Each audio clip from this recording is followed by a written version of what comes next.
आज सबसे पहले, जैसा आप सब लोग जानते हैं कि सीमा पर भारत और पाकिस्तान के बीच जिस प्रकार से युद्ध की स्थिति बनी, उसमें सबसे पहले मैं सेना के हमारे जो शूरवीर हैं, वीर सैनिक हैं, उनके पराक्रम को, उनके शौर्य को, उनकी वीरता को प्रणाम करता हूं। साथ ही साथ जो हमारे सैनिक सीमा पर वीर गति को प्राप्त हुए, उन सबको नमन करता हूं और उनके परिवारजनों को ईश्वर ऐसी शक्ति दे, सामर्थ्य दे कि उस दुख को सहन कर सके। आज हम यहां एकत्रित हुए संविधान बचाओ रैली के विषय में चर्चा करने के लिए।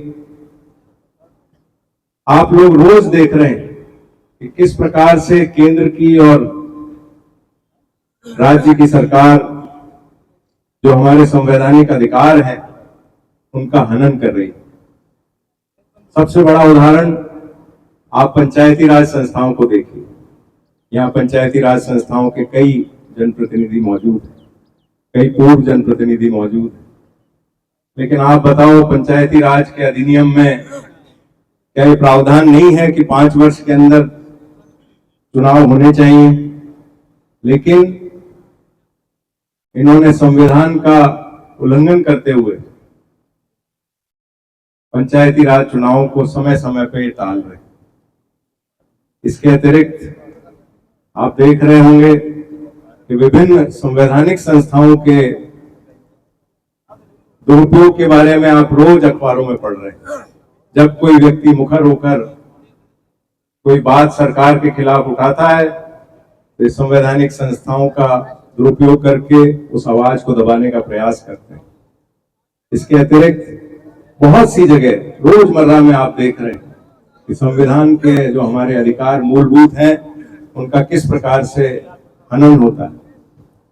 आज विशेष रूप से जिला कांग्रेस की मीटिंग और उसमें हमारे माननीय प्रदेश अध्यक्ष जी और हमारे सह सचिव आदरणीय राव साहब की उपस्थिति में हम उनके विचार सबसे पहले सुनना चाहेंगे, जिससे कि हम लोग जब आगे मुखर होकर विधानसभा स्तर पर, ब्लॉक स्तर पर और पंचायत स्तर पर इन बातों को लेके जाएं तो हमारी बातों का और जन जन तक प्रचार प्रसार हो सके और हम लोग एक जन जागरण कर सके कि जिस प्रकार की स्थितियां देश में बनी हुई हैं, प्रदेश में बनी हुई हैं, उनका किस प्रकार से हम लोग प्रतिरोध कर सके और अपने अधिकारों की रक्षा कर सके।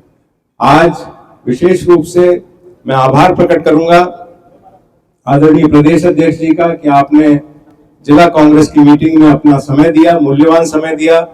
हमारे प्रभारी जी को भी मैं धन्यवाद देना चाहूंगा कि विशेष रूप से हरियाणा से चलकर हमारे बीच उपस्थित हुए।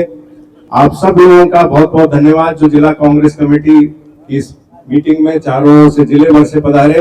विशेष रूप से आमेर के लोगों को मैं बहुत बहुत बधाई देना चाहता हूं। हमेशा की तरह उन्होंने इस बार भी अपनी भूमिका जिला कांग्रेस की मीटिंग में सुनिश्चित की। आप सब लोगों का बहुत बहुत धन्यवाद। आप सब लोगों ने यहाँ जो बुलाकर हमें मान सम्मान दिया, हमारे विचारों का सम्मान किया, उसके लिए आप सब लोगों का बहुत बहुत धन्यवाद। राम राम साहब।